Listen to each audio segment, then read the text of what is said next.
Welcome back to my channel Study Purpose.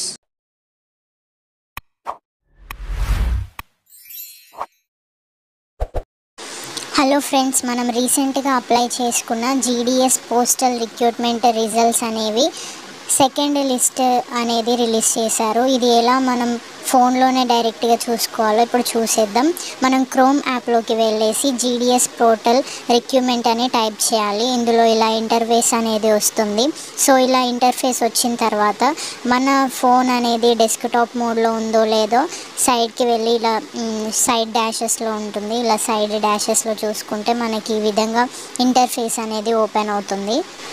So ఇలా open అయ్యాక ఇలా లెఫ్ట్ సైడ్కి వచ్చేస్తే కింద మనకి షార్ట్ లిస్టెడ్ అని చూపిస్తుంది అన్నమాట. మన స్టేట్స్ అనేవి చూపిస్తుంది. కానీ ఈ స్టేట్స్ మీద క్లిక్ చేయకుండా లెఫ్ట్ సైడ్ ఇక్కడ జీడిఎస్ ఆన్లైన్ ఎంగేజ్మెంట్ అని కింద చూపిస్తుంది. అక్కడ మనకి షార్ట్ లిస్ట్ జూలైలో రిలీజ్ చేయబడింది. అండ్ మనం ఇక్కడ తెలంగాణ కదా, తెలంగాణ షార్ట్ లిస్ట్ సెకండ్ మనం క్లిక్ చేస్తే ఇలా మన పీడిఎఫ్కి అది ఆటోమేటిక్గా డౌన్లోడ్ అయిపోతుంది. ఈ సెర్చ్ బార్లో మన రిజిస్టర్ నెంబర్ అనేది ఎంటర్ చేసి సెర్చ్ చేస్తే మన రిజిస్టర్ నెంబర్ అనేది ఉంటే మనకి జాబ్ వచ్చినట్లు. సో ఇలా మీరు 10th పాయింట్స్ మనకి 9 పాయింట్స్ 10 పాయింట్స్ వచ్చిన వాళ్ళకే ఇది అప్లై చేయాలి. ఎక్కువగా వాళ్ళకి ఎలిజిబిలిటీ అనమాట. 7 పాయింట్స్ 8 పాయింట్స్ 6 పాయింట్స్ వచ్చిన వాళ్ళకి ఇది అప్లై చేసిన ఈ జాబ్ రాదు. అండ్ మనీ కూడా చాలా వేస్ట్ అయిపోతాయి. సో ఇంకా చూసుకొని వాళ్ళు ఉంటే రిజల్ట్స్ ఈ విధంగా మీరు మీ ఫోన్లోనే ఇలా చూసేసుకోండి. ఇది చాలా ఈజీ ప్రాసెస్. జీడిఎస్ అంటే గ్రామీణ డాక్ సేవక్స్ అనమాట. ఇది మన లోకల్ ఏరియాలోనే మనకు దగ్గరగా ఉండే లొకాలిటీలో మనకి జాబ్ అనేది ఇవ్వబడుతుంది.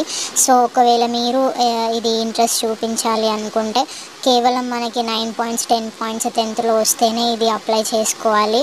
అండ్ మనకి మెరిట్ లిస్ట్ కంపల్సరీ ఉండాలన్నమాట. ఈ జాబ్ వస్తే మనకి శాలరీ ఎంత ఉంటుందంటే 9,000 to 15,000 అలా మధ్యలో ఉంటుంది. అండ్ పార్ట్ టైం టైప్ అనమాట. ఎక్కువసేపు కూడా మనకి అవర్స్ ఇవ్వరు. తక్కువ టైంలోనే జాబ్ అనేది చేయాల్సి ఉంటుంది. అంటే ఒక మినిమం 6 అవర్స్ కానీ 7 అవర్స్ లేదా 5 అవర్స్ కూడా ఉంటుంది. అంటే మనకి ఇచ్చిన పోస్ట్ని ప్రకారం ఈ జాబ్ టైమింగ్స్ అనేది ఇస్తారు. సో మనకి శాలరీ అండ్ మెరిట్ లిస్ట్ ఈ విధంగా ఉంటుందన్నమాట. అండ్ ప్రాపర్ లొకాలిటీలోనే మనకు దగ్గరగా ఉండే లొకేషన్లోనే ఈ జాబ్ అయితే ఇవ్వడం జరుగుతుంది. సో ఈ విధంగా మీరు మీ రిజల్ట్స్ అనేవి మీ ఫోన్లో సెర్చ్ చేసుకోండి. సో ఇంకా మీరు ఏవైతే ఇబ్బంది పడుతున్నారో రిజల్ట్స్ గురించి అండ్ ఇంకా ఏమన్నా ఇన్ఫర్మేషన్ గురించి తెలుసుకోవాలి అనుకుంటే నాకు కామెంట్ సెక్షన్లో కామెంట్ చేయండి. దాన్ని బట్టి నేను ఏ వీడియోస్ చేయాలనేది మీకోసం నేను డిసైడ్ అవుతాను. అండ్ మీ డౌట్స్ అనేవి నాకు కింద ఇచ్చిన డిస్క్రిప్షన్లో నా ఇన్స్టాగ్రామ్ ఐడి ఉంటుంది. ఫాలో కొట్టేసి నాకు మెసేజ్ పెట్టండి. మీకు నేను ఒకవేళ మెసేజ్ చేయకపోయినా నేను అక్కడ మీకు రిప్లై అనేది యూట్యూబ్లో ఇచ్చేస్తాను. ఇంకా మరిన్ని వీడియోస్ కోసం నా ఛానల్ని కంపల్సరీ సబ్స్క్రైబ్ చేయండి, లైక్ చేయండి, కామెంట్ చేయండి.